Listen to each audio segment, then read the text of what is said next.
কয়েকদিনের টানা বর্ষণ আর উজান থেকে নেমে আসা ঢলে রাঙামাটির কাপ্তাই হ্রদের পানি বেড়ে যাওয়ায় কাপ্তাই হ্রদের 16টি জলকপাট খুলে দেওয়া হচ্ছে। শনিবার 24 আগস্ট রাত 10টায় জলবিদ্যুৎ কেন্দ্রের 16টি স্পিলওয়ে 6 ইঞ্চি পরিমাণ খুলে দেওয়ার সিদ্ধান্ত হয় এবং এই সিদ্ধান্ত নিয়েছে বিদ্যুৎ উন্নয়ন বোর্ড কর্তৃপক্ষ। এজন্য ভাটি অঞ্চলে জরুরি সতর্কতা বার্তা দেওয়া হয়েছে। দুপুরে কাপ্তাই বিদ্যুৎ কেন্দ্রের ব্যবস্থাপক প্রকৌশলী এটিএম আব্দুল জাহের স্বাক্ষরিত চিঠিতে এসব তথ্য জানানো হয়েছে। এতে বলা হয়, বৃষ্টিপাত নিবিড়ভাবে পর্যবেক্ষণ করছে জলবিদ্যুৎ কেন্দ্র। হ্রদের পানি আরও বাড়লে বাঁধের 16টি জলকপাট খুলে দেওয়া হবে। জলবিদ্যুৎ কেন্দ্রের কর্মকর্তারা জানিয়েছেন, গত কয়েকদিনের ভারী বর্ষণ ও উজান থেকে নেমে আসা পাহাড়ি ঢলে কাপ্তাই হ্রদে পানি বেড়ে সর্বোচ্চ ধারণ ক্ষমতা বা বিপদসীমার কাছাকাছি চলে আসে। শনিবার বিকেলে পর্যন্ত অর্থাৎ 24 তারিখ বিকেল পর্যন্ত হ্রদে পানির পরিমাণ 107.66 MSL বা মিন সি লেভেল, যেখানে সর্বোচ্চ পানির ধারণ ক্ষমতা 109 MSL রয়েছে। সন্ধ্যা থেকে রাত 10টার মধ্যে প্রতিটি গেটে 6 ইঞ্চি করে পানি ছাড়বে কর্তৃপক্ষ। এতে প্রতি সেকেন্ডে 9000 কিউসেক পানি নিষ্কাশন হবে। এরপর সব গেট খোলা হবে। এসব তথ্য নিশ্চিত করেছেন কাপ্তাই জলবিদ্যুৎ কেন্দ্রের ব্যবস্থাপক প্রকৌশলী এটিএম আব্দুল জাহের। তিনি জানান, কাপ্তাই হ্রদে পানির ধারণ ক্ষমতা 109 MSL। বিকেল 3টা পর্যন্ত লেকে পানি 107.66 MSL। সন্ধ্যা পর্যন্ত তা ধারণ ক্ষমতার কাছাকাছি পৌঁছে যায়। এই অবস্থায় বন্যা পরিস্থিতি নিয়ন্ত্রণের জন্য রাত 10টায় 16টি জলকপাট খুলে দেওয়ার সিদ্ধান্ত হয়। না হয় পানির চাপে বাঁধ ধসে যাওয়ার আশঙ্কা রয়েছে।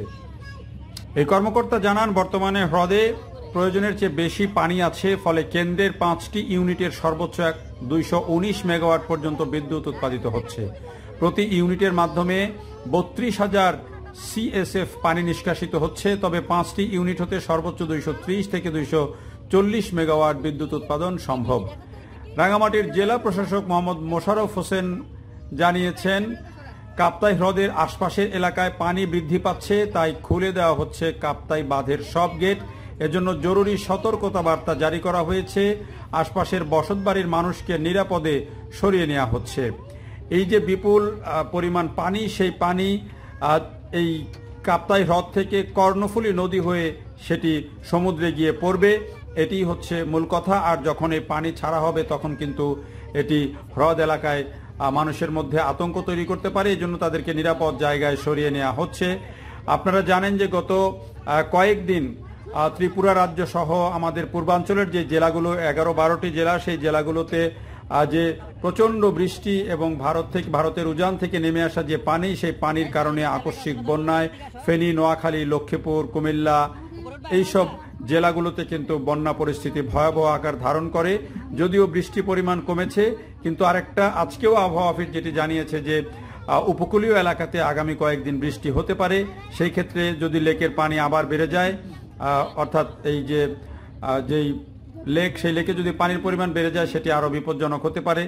এ কারণে বাড়তি সতর্কতা নেওয়া হচ্ছে এবং পানি ছাড়া হচ্ছে।